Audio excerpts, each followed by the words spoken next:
Insights, solutions, and networking all come together at RSA Conference. Join a global cybersecurity community at rsaconference.com/ITSP Mag 24.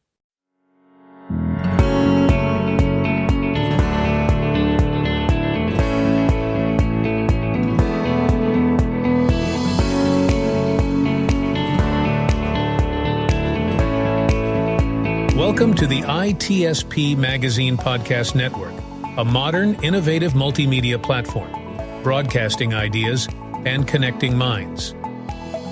Every company has a story to tell, from the small startup to the large enterprise, and everything in between. This is one of them. We hope you enjoy this brand story conversation.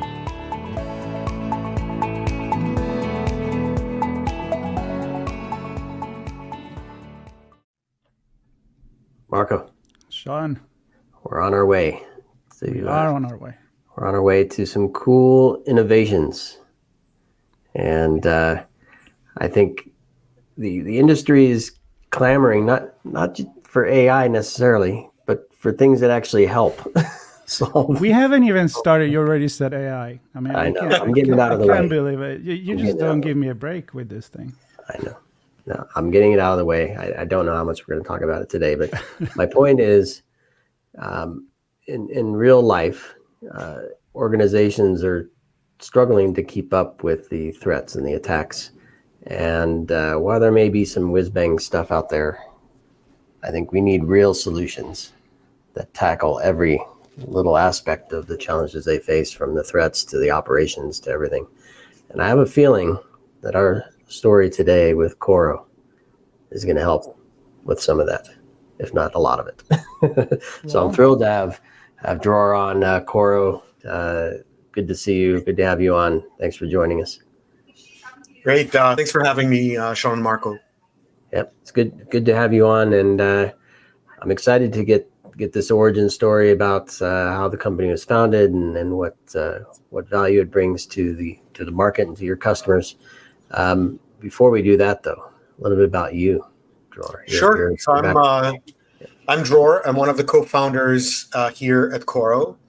Originally, I was the CIO of the Israeli military police. After being discharged, started different companies, ended up starting this company with 3 partners in 2014. So we're about to celebrate our 10th anniversary.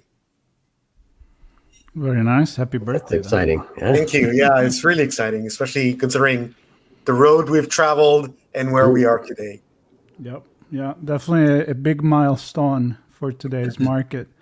So I love origin story. I mean, the best story is the beginning. Either we talk about superheroes or we talk about story with a moral for kids, or technology need good stories. So I would love for you to tell me the why behind the Coro company. Yeah, that's a great question. So when we started the company, we realized that there was a massive deficiency in the market where 100% of the cybersecurity companies are either focused on the enterprise or the consumer, but the majority of the economy is actually in between. So 63% of the GDP in the US is produced by mid-market companies and small businesses. Meanwhile, they're completely overlooked by the entire industry. So what is happening in the real world is enterprise players are trying to push an enterprise product down a mid-market company's throat, or a consumer player is trying to shove a consumer product down an SMB throat. And we felt that, first of all, that just leaves a huge swath of the economy completely unprotected for real. And secondly, we felt that we should be the ones to come in and change the rules of the game, and we have. And that's really how the company started. And that is actually why we've been growing like we have. We've been growing 300% year over year for the last 5 years straight. We've raised just over $280 million in funding over the last 3 years. And the main reason is because we're solving a problem nobody else cares about. It's not that they couldn't solve it. It's they just don't care. Yeah, and it's interesting. I have a lot of background in what you just described, sadly doing just that, trying to force one or the other ends into the middle. And we'll get to the tech part of it in a minute. But I think there's a bigger picture here as well that I want you to maybe touch on, which is there's a sales process. There's how you price it. It's how you support this space. It's it's the whole operations. Do they have the right staff to support the solution? So talk to me a bit about this space in the middle, the mid-market. Yeah, some of the things they need that they're not being served through some of the other players. Yeah. So you touched on a couple of the key things when we sat around the design table and said, okay, so why not sell an enterprise product into the mid-market? We realized that there are three things in the mid-market and in small businesses that are very, very different fundamentally than a large enterprise. One, normally they will not have a dedicated cybersecurity team. It's IT. If they even have an IT team, many times they outsource IT completely. But if they have an IT team, the IT team is the organization that actually supports cybersecurity, in addition to everything else they have to deal with as an IT team. That's one. The second thing is they have a very limited budget. So they play what we call threat roulette. They know that they only have this much budget, and they basically place bets on what threats they think are going to be the most vulnerable for them, knowing that they're leaving other areas of the security landscape or the threat landscape open. And three, it's all about complexity. So the cybersecurity industry has done a great job of convincing everyone that it's super complex and you need very specialized tools for very different threat vectors or threat actors or anything of that sort. And it's a very self-serving way of looking at cybersecurity, because that way you and the analysts and everybody plays this in this pool of specialty. What that generates is an enormous amount of complexity. And for a mid-market company that is, or a small business that are struggling to stay afloat business-wise, it's so difficult for them to now deal with this complexity. So our entire approach was solving for these three things. One, instead of having numerous different products that you need to buy, install, maintain, configure, and make sure that they work together and don't contradict each other and so forth and so on, it's one platform. It's what we call the power of one. It's one platform that has one dashboard, one pane of glass that you work through, and one endpoint agent that covers everything that you would need, starting from endpoint protection and DLP at the endpoint and security posture of the device and MDM and so forth and so on. One endpoint agent, one dashboard, one platform, and that's all you need to know. And there's 14 different modules that you can turn on and off as your needs change over time. That's exactly what I was like when I looked at your website and your model. And I was like, I wish I could have this module approach to almost everything I own, right? Because you buy this thing and it comes with the whole bundle. And I'm like, I don't need maybe 80% of that stuff. So I really like that approach. Tell me a little bit more about that.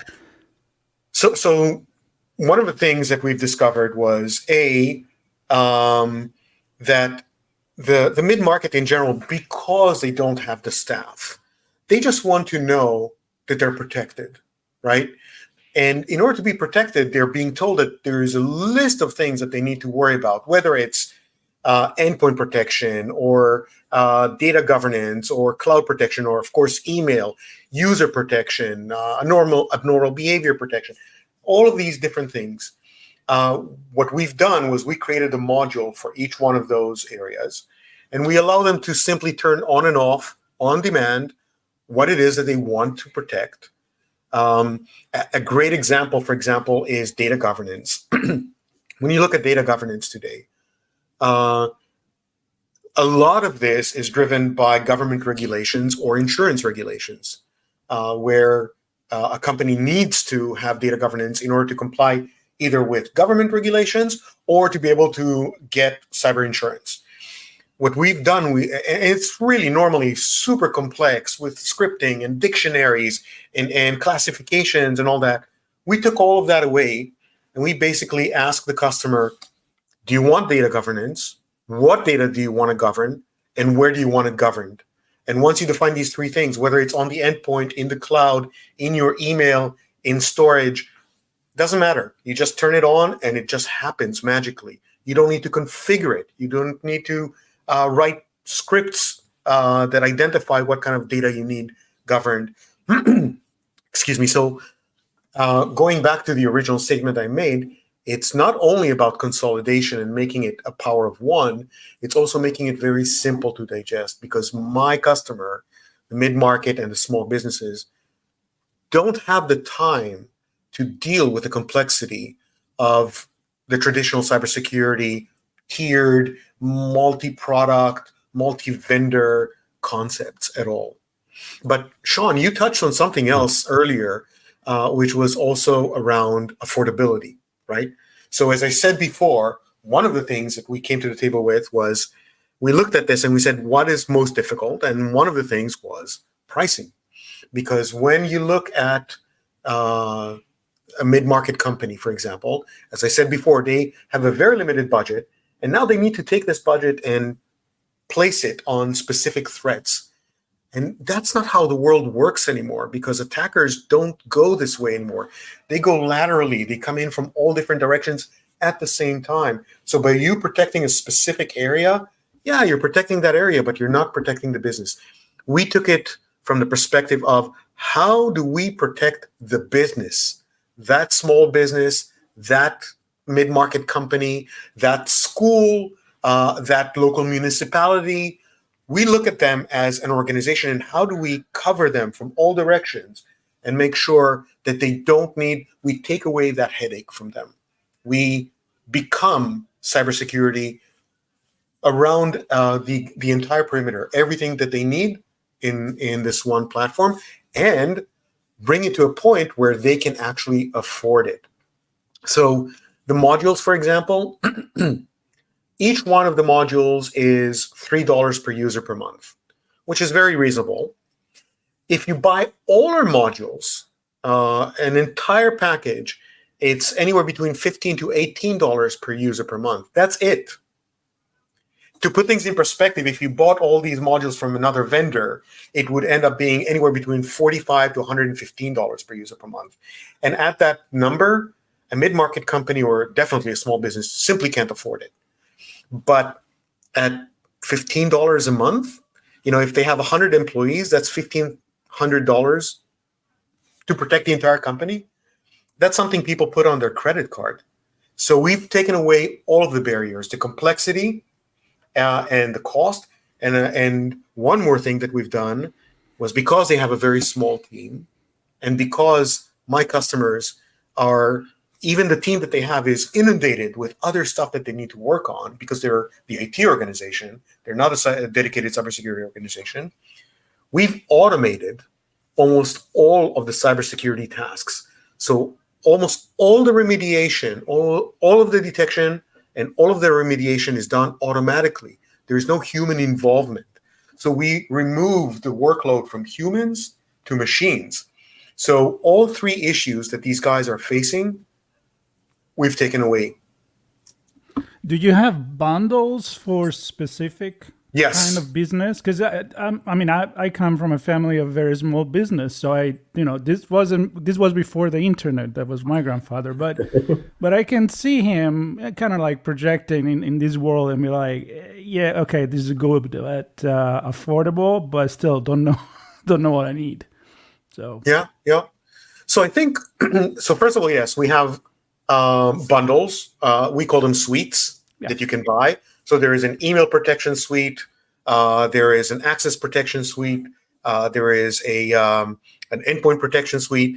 And then you can buy each module on its own. You can buy each one of those suites, or you can buy what we call the Coro Complete Protection, which is all of the modules, as I said, for between $15 and $18 per user per month, and then you're completely protected. We also are very active in very specific verticals, such as education and automotive, and for them, we also tailored some of our offering to make it more approachable. So, for example, for education, we have a model where we're helping them secure their staff, but also their students, which is very interesting because a lot of times they share the same infrastructure. So if you secure the staff really, really well, but a student comes in with their iPad or with their MacBook or whatever, and they do something silly, they might actually create damage for the entire school. So we have a model where we help them protect the staff as well as the students specifically in education, bringing up basically responding to what you've asked about specific verticals or specific areas from a bundling perspective. So talk to me about, and I presume that's general education and higher education, universities and things like that as well. Yes. It's K through 12, universities, vocational, everything. We think they all need the help. They all need help. And if you look at the news, education has been hit probably the hardest in 2023, with schools shutting down, school districts shutting down because of cyber attacks. 4 years ago, you've never heard that education wasn't a target. It became a target, very active target in the last couple of years. So especially in 2023, we've had some terrible stories about schools shutting down. We have this Lincoln University in Illinois shut down, period, closed down and sent all the students home. And this is a historic university that has been, an historic college, that has been around since the 1800s. And because of a cyber attack, they were destroyed. And so it breaks my heart to hear these kinds of stories, because had we been there, they would have been still in action. They would have been still alive. So for us, it's really a passion mission. It's not just a business. We are protecting the backbone of the economy and the education, the people that really need us the most. Oops, sorry about that. It's all good. The world rings you. They're already excited for this conversation. Let me call them. So I want to take you to the very first step of this journey for your customers, because you automate a lot of stuff in terms of management, maintenance, response, all of that. Clearly affordable, organized and packaged in ways that makes it approachable and easy to consume from that perspective. Presumably some information to help them kind of navigate that. But there's still I need help just to figure out what is my scope, what is my exposure, how should I take the first steps? Because I may not be able to go the full suite to start. I might need to start small because my team is small. So how do you work with organizations that need that very first step support, either directly or through partners in the channel, or however you help? Yeah. So first of all, a lot of our business comes from the channel. So we are very, very channel centric and very friendly to the channel. And right now, about 72% of our business comes from our partners. So we love them and we treat them like royalty that they are. So one of the things that we do is we help them both from an education perspective. The onboarding process for a partner, for example, has a lot of education that we provide completely for free as part of the package, of helping them identify what are the things that they need to do with their customers.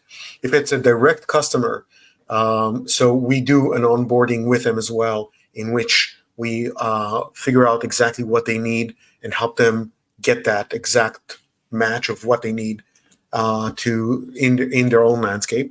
But in addition to that, we have what we call modular managed services.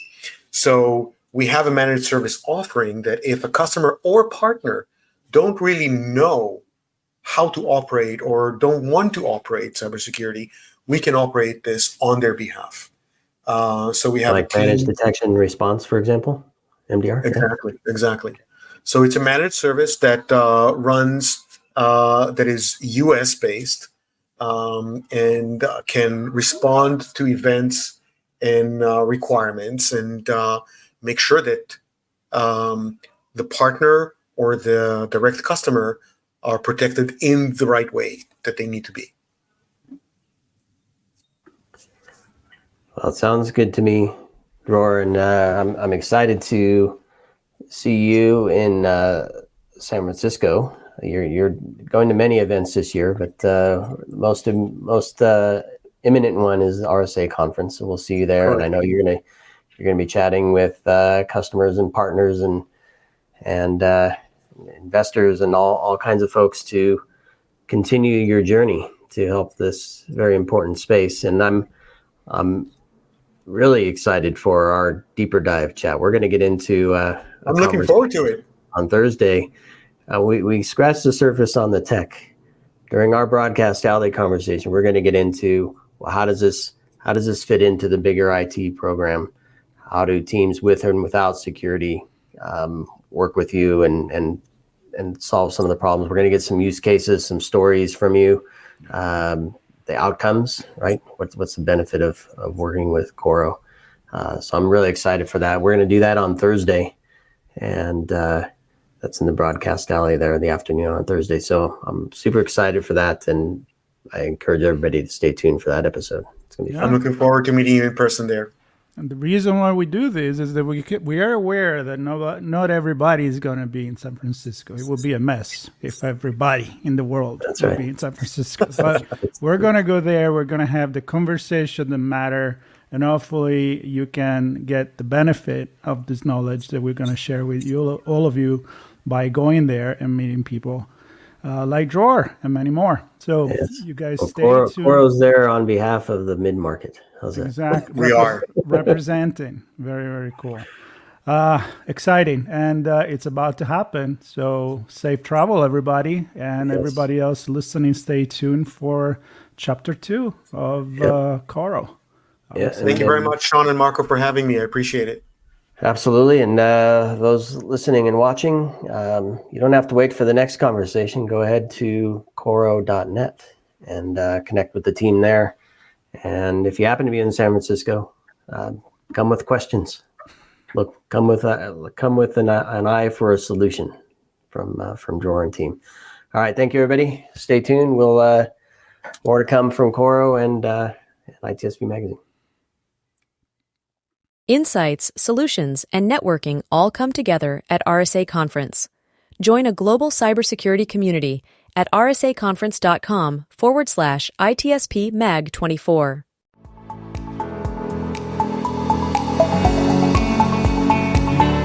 We hope you enjoyed this episode and that you will come back for more brand stories on ITSP Magazine. If you want to share your company's brand story, go to itspmagazine.com and explore our advertising options to learn more. Remember to share this podcast with your friends, family, and colleagues, and stay tuned for more brand stories as we continue our journey toward redefining cybersecurity, technology, and society.